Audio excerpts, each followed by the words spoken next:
John, it's a feel-good edition of the pod. Just you and me. We're going to talk NFL, college football, and baseball. Baseball. Come on, man. You're not going to make me introduce this clip, are you? Flies it to center field. Mullins is going back on the track at the wall. It's gone! And the rookie out of the 8th spot goes deep to center field. Rangers up 3-1.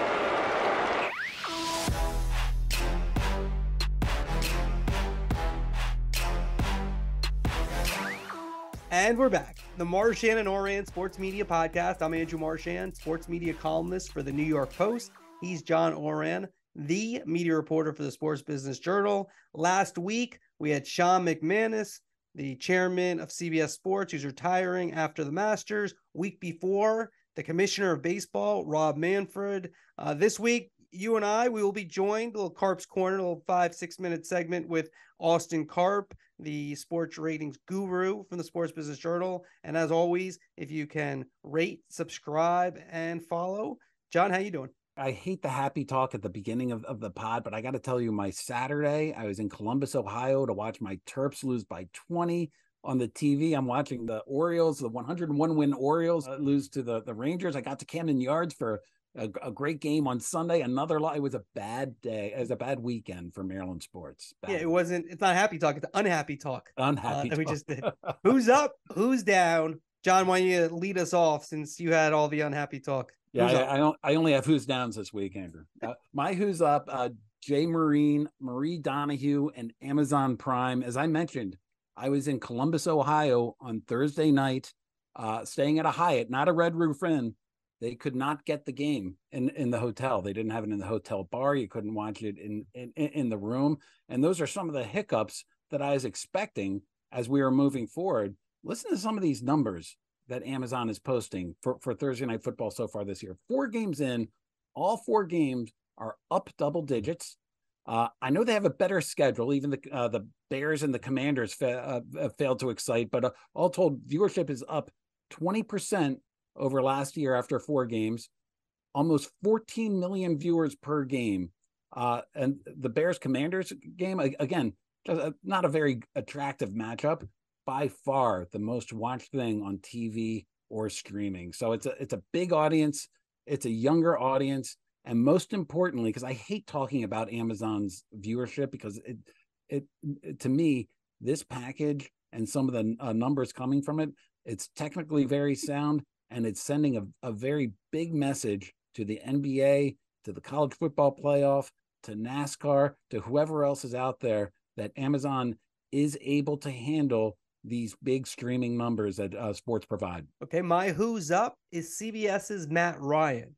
CBS added Matt Ryan this year, joining Andrew Catalone and Tiki Barber on their 4th team for NFL games. And Ryan has been a quick study. He seems into it. He's informative and there's a lot to say. And that boost's been pretty good. It's hard to start with a trio. And I think CBS did that in part to make it easier for Matt Ryan. I was told when he was looking into doing this that he could be really good, that he has more personality than maybe people knew. He was down in Atlanta. He had a very good career. I don't think he's a Hall of Famer. Almost won a Super Bowl, 28-3, very famous. But Matt Ryan has shown a lot of potential as a future game analyst and a current game analyst. So he's my who's up. All right, my who's down is Kevin Mayer and Tom Staggs. They're 2 former Disney executives who currently run Candle Media. That's the Blackstone back company that bought LeBron James's production company, among other purchases over the past couple of years. Bloomberg's Lucas Shaw, he had an eye-opening story about how Candle Media is projected to make 50% less in revenue than it had expected in going into this year. And anybody who listens to this podcast knows why. Wall Street at one point said that it wanted to see subscriber growth. So all these companies spent lavishly on programming in order to drive subscribers. Then all of a sudden, Wall Street said, well, you know what? We want to see profits over subscriber growth. So all these companies ended up tightening their belts and focused much more on profits. A company like Candle was caught in the middle. complicating this story, and the reason that they're in my Who's Down, Andrew, is the fact that Bob Iger hired Mayer and Staggs to consult with Jimmy Pitaro on ESPN's inevitable direct-to-consumer push. So the big storyline that anybody listening to this pod should be taking a look at, anybody interested in sports media should take a look at, is what is the impact that the Candle Media problems will have on what they're doing with Disney's direct-to-consumer push. How involved will they remain in Disney's direct-to-consumer push? I think those are open questions to keep an eye on. All right, John, my Who's Down is NFL Network's Rich Eisen. Eisen's doing the play-by-play for the NFL Network's games from London last Sunday. It was the Bills and the Jags. And the problem is when studio guys go into the booth, many times they're just a little bit off. And you watch and things happen and you're like, wait, I thought that was like a big play, or I thought there's a penalty. And because they're just a tick off, they don't do it all the time. It's very noticeable. It sounds like a studio guy doing play-by-play, and that's Eisen's issue. Kurt Warner is a good analyst, and Eisen obviously is a long-time host. That's where his specialty is. I think, to me, we've seen this before. A lot of the ESPN people who aren't as good on play-by-play, it's because they're really studio guys and don't have the reps. I think it's the same case here with Eisen, and that's why he gets my Who's Down. All right, Andrew, let's get into the topics. In your Monday morning newsletter, New York Post Sports Plus, you had an interesting story about Turner getting a lot more involved with the discussions of the college football playoffs. Well, here's the thing. I think Turner is going to go strong for these college football playoffs. Now, obviously, they're first and foremost, they want to retain the NBA. They do that.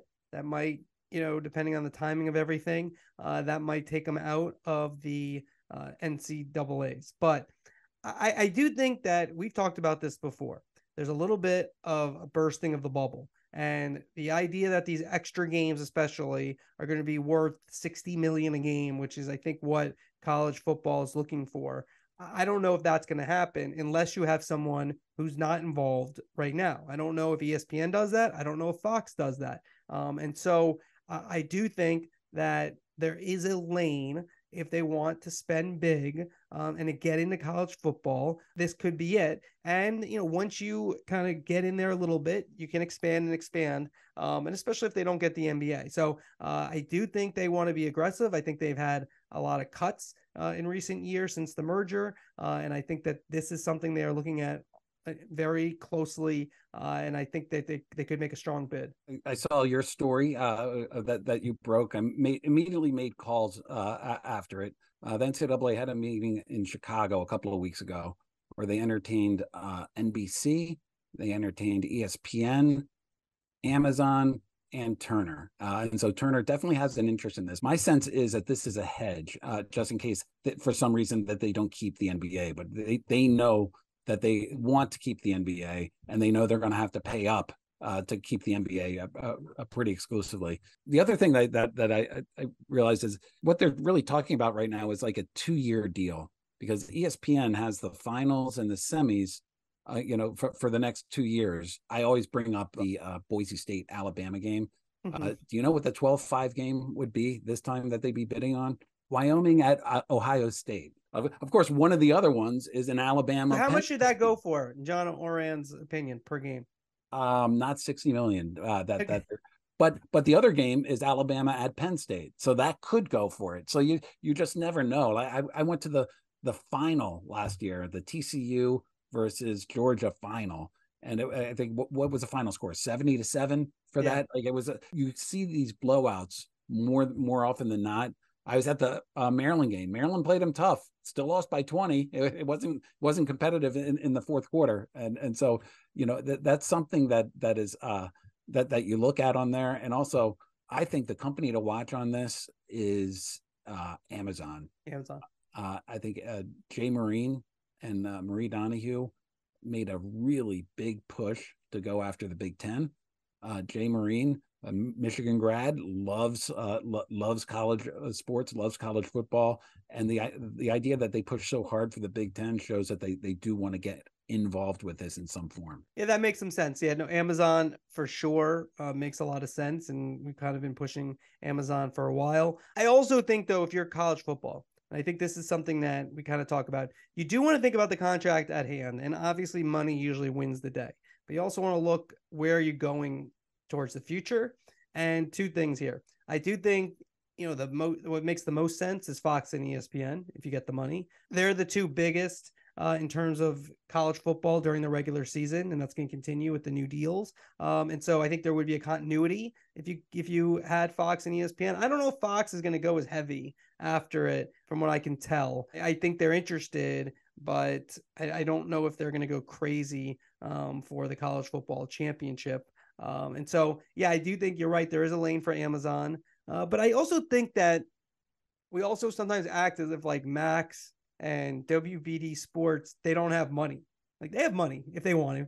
And so, I don't know if these people are just going to sit back and say, okay, Amazon, you just take everything that we're not going to go after any of these other things because they do have value. I get it. They might not have $60 million worth of value, but they do.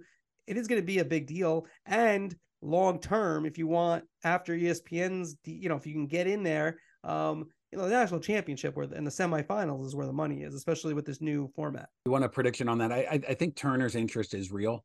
I think their interest is particularly real 2 years down the line when they can bid on everything and get that in there. By that point, they're going to know if they have the NBA, and they're going to know sort of have a better sense of what they can afford financially. If they don't get the NBA 2 years down the line, boy, that's going to be really attractive. And just to be clear, so the next 2 years, they could do either, with these extra rounds of playoffs that are coming in next year, they could either, have a deal with ESPN, or ESPN could make it so they open it up to other people. And ESPN could also try to use it to get an extension on the championships. Yeah, and John Diamond, their head ad sales guy, can take his clients to the big Wyoming-Ohio State game. I'm sure that'll be a lot of fun, John. You're so down on Wyoming. And we have people who listen in Wyoming. All right, we like. Should I go back to Boise State, Alabama? That's always been my key. Let's go to topic 2, Andrew. All the Taylor Swift news that's fit to print. What do you got? Last week I wrote about the NFL told the networks, or really asked the networks, to put Taylor Swift promos. If I can interrupt you for a second, when the NFL asks the networks, they're basically telling the networks, aren't they?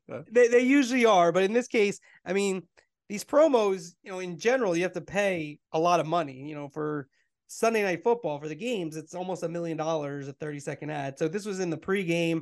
ESPN and NBC put it in the pregame shows. CBS and Fox didn't really have any ways to. They didn't have the Chiefs. There wasn't really a way to get Taylor Swift in there, which would have been more forced. ESPN decided to do it. They do more. They don't have a game on Sundays. They do have one on Monday. They did both days. They gave the promo for Taylor Swift. It's sort of a weird precedent, and it's a weird thing. Here's my question to you: what's the NFL's end game here?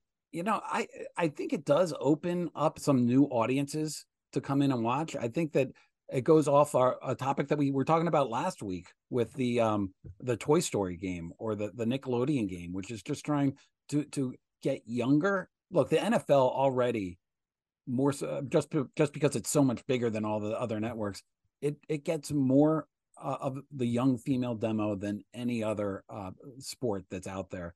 And this is a way to sort of, try to not solidify it so much as it, like, get them to come in and sample it a little bit more, make it a little bit stickier. So that's what I see as the end game. I also think they don't mind being a part of pop culture. That just sort of helps lift everything else out there. And Amazon Thursday, this upcoming Thursday, we're recording on Tuesday, the pod comes out on Wednesdays. Taylor Swift's definitely going to be there. Her movie comes out the next day. I can't imagine she's not going to be at Thursday's game, correct? I would assume so. I'm not doing the reporting. I don't have sources with Taylor Swift. By the way, on your story, Jimmy Traina noticed this on X. You did try to contact Taylor, and you weren't unable to unable to be reached. Yeah, Taylor's unable to be reached. Brian Costello from the Post did text me, do I need her cell phone number? Our Jet beat writer. which was tremendous. Kaz, team guy. But you look, I had in my newsletter that comes out on Monday night, which is actually about Travis Kelce's brother Jason and his retrospective of his year last year when he was on the Eagles. That was that's been in the top 5 of Amazon Prime movies for since it launched a couple of weeks ago. It was the most watched Amazon Prime movie over 3 days in Amazon's history. So there is some sort of like Kelce effect and Taylor Swift effect that is certainly sprinkling dust everywhere there. And Amazon, they got to you. I mean, they got to you. I've been a little more pro Amazon. Now you're pro Amazon. The numbers don't lie.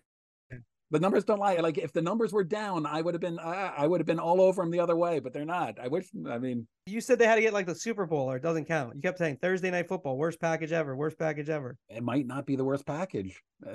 We'll see. Well, and in fact, this is totally inside baseball stuff, but ESPN now is sort of simulcasting on ABC, and they're able to collect the Manningcast audience with the ESPN audience with the broadcast audience, and I think there's a real fear of we don't want to finish with an average audience that's below Amazon's, do we?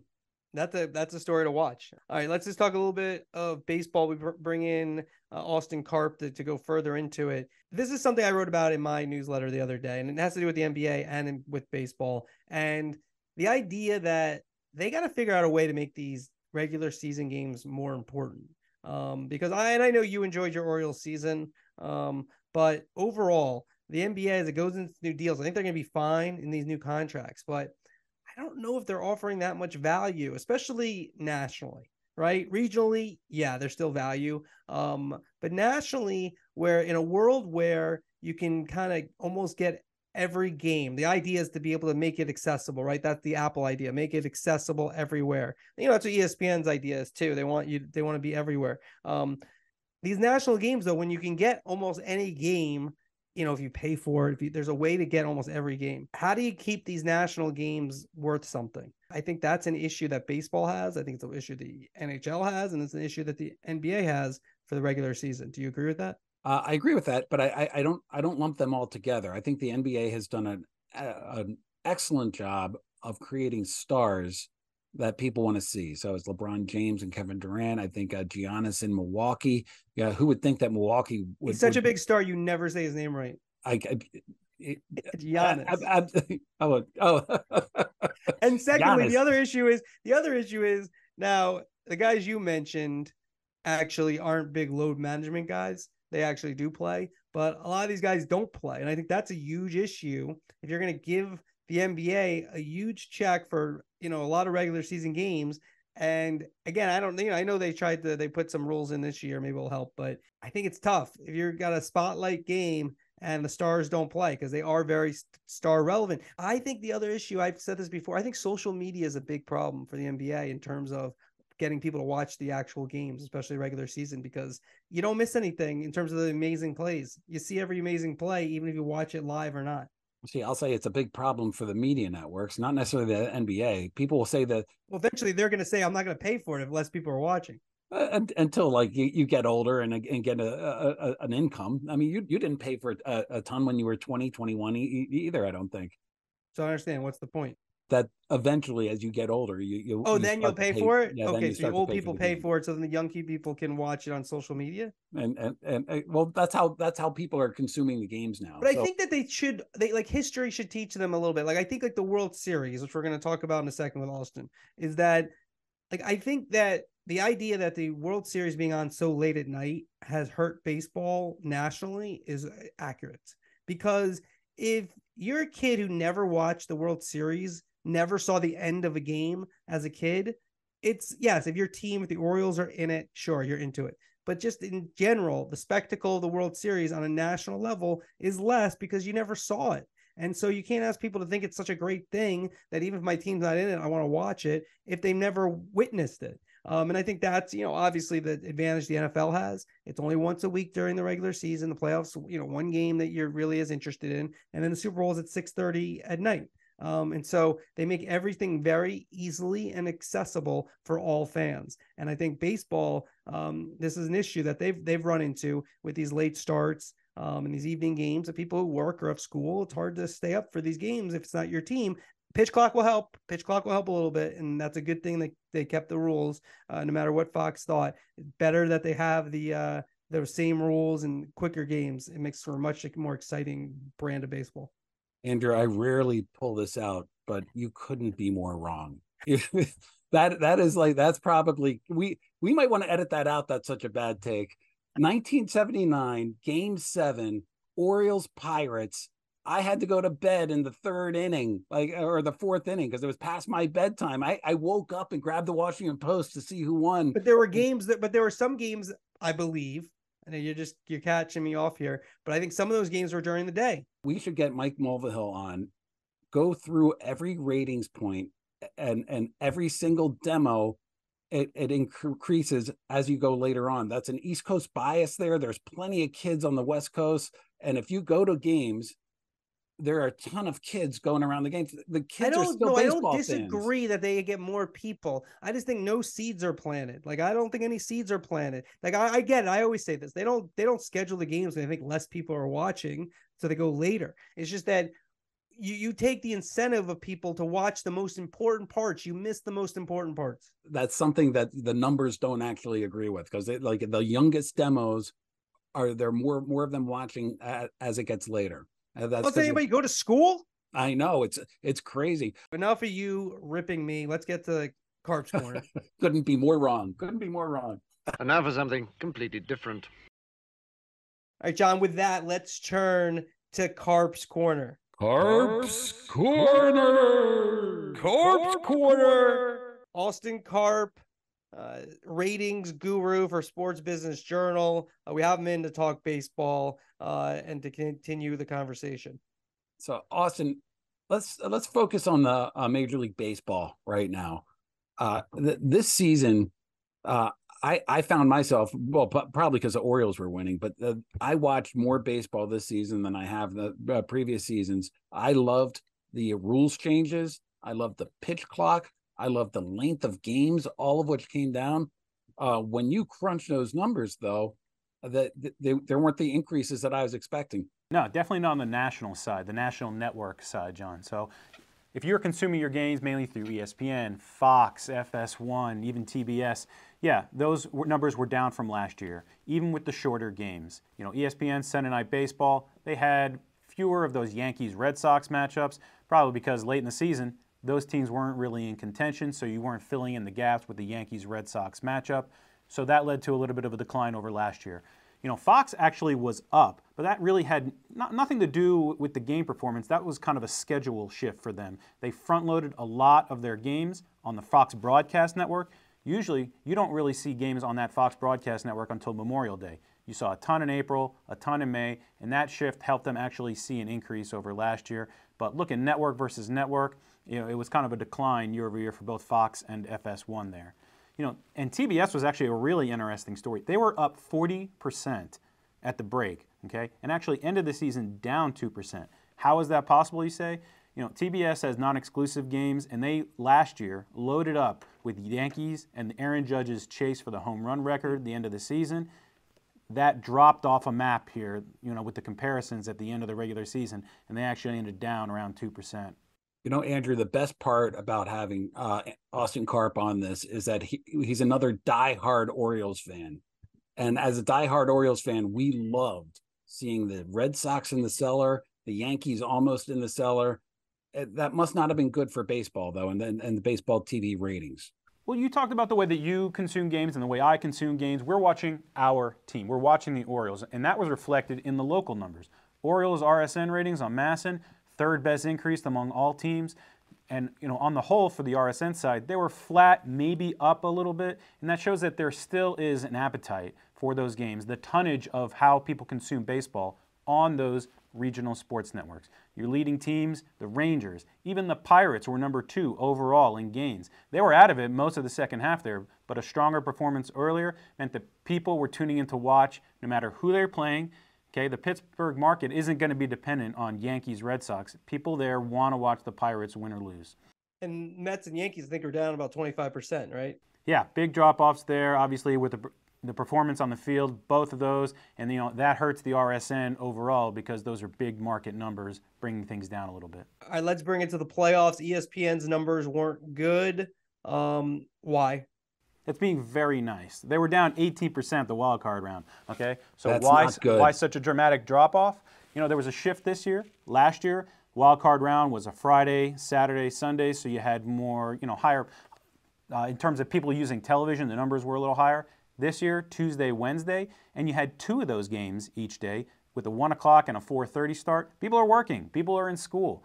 Okay, everyone talks about wanting to, have kids be able to watch it. Okay, you can do it on the weekend at 1 o'clock. You can't do that at 1 o'clock, 4:30 on a weekday. And adults are, working for the most part. Even with streaming, it's not going to pick up the slack there. So you're saying it's better to go against college football and potentially the NFL than it is to have your own windows earlier in the week? It turns out so. Plus it also helps if you have some bigger market teams when you just didn't have that this year. Then you had the sweeps. No game went to a game 3, but there was only one game 3 last year. Even if you took out that Padres Mets game 3 last year from the wild card round, the wild card was still going to be down 13%. Those 8 games versus 8 games. So it was without the Yankees, without the Red Sox, no Cubs. Like you just didn't have a lot of the big market good stories to tell this year. In baseball in the wild card round at least. And I just don't think it's going to portend well for the World Series numbers either if certain teams don't make it. Yeah, so who do they, like when we're doing this series, the DS series are ongoing, your Orioles are in trouble at the moment, and we'll see, people might know where the Orioles, how they're doing even more by the time they listen to it, but it doesn't look good for Fox. I guess they want the Dodgers to come back. That would be number 1, right? Mm-hmm. Yeah, it gives you the second biggest media market in the country. Dodgers, Braves, if they can get there, I think that'd be a really strong NLCS number. Dodgers or Braves, I think, would perform well in the World Series. But on the AL side, yeah, if you're staring down the barrel of Twins or Rangers, they would probably want the Astros to come back. I think a repeat of Astros-Dodgers is the best case scenario at this point. You have a lot of baseball fans out there, especially in New York, who might tune in to cheer against the Astros, and that could help Fox maybe stay above that 10 million viewer average for the World Series. Let's just take a worst case scenario. Let's have the Diamondbacks going against the Rangers. What was the last year's number at, Austin? Last year's number was around 11.8 million on average. That was 6 games, Astros, Phillies. If you get a Diamondbacks Twins series, I think you're going to really be pushing it to try to stay above 10 million. I don't think that gets above 11 million. And so you're talking about the second least watched World Series on record behind only that pandemic series back in 2020. Austin Karp, bearer of bad news for baseball, but we appreciate it. Always a good segment. Karp's Corner. Karp's Corner. Thanks for having me, guys. All right, John. Austin was good. This week, just you and me. 2 weeks ago, we had Manford on. Last week, McManus. Those were fun. What we haven't done in a little while is Call of the Week. I don't know if I want to hear this one, Andrew. Well, no, it's not. I picked it. It's not it's baseball, but it's not Orioles related. Thank God. Just throw a strike. All they have to do is throw a strike. Game 2, Braves, Phillies. Brian Anderson on the call. He deals a 2-2. Castellanos in the air to right center field. Harris is on the run. Harris at the track. He leaps and he makes the catch. Harper might be doubled up. The throw gets away. The throw to first. It's over.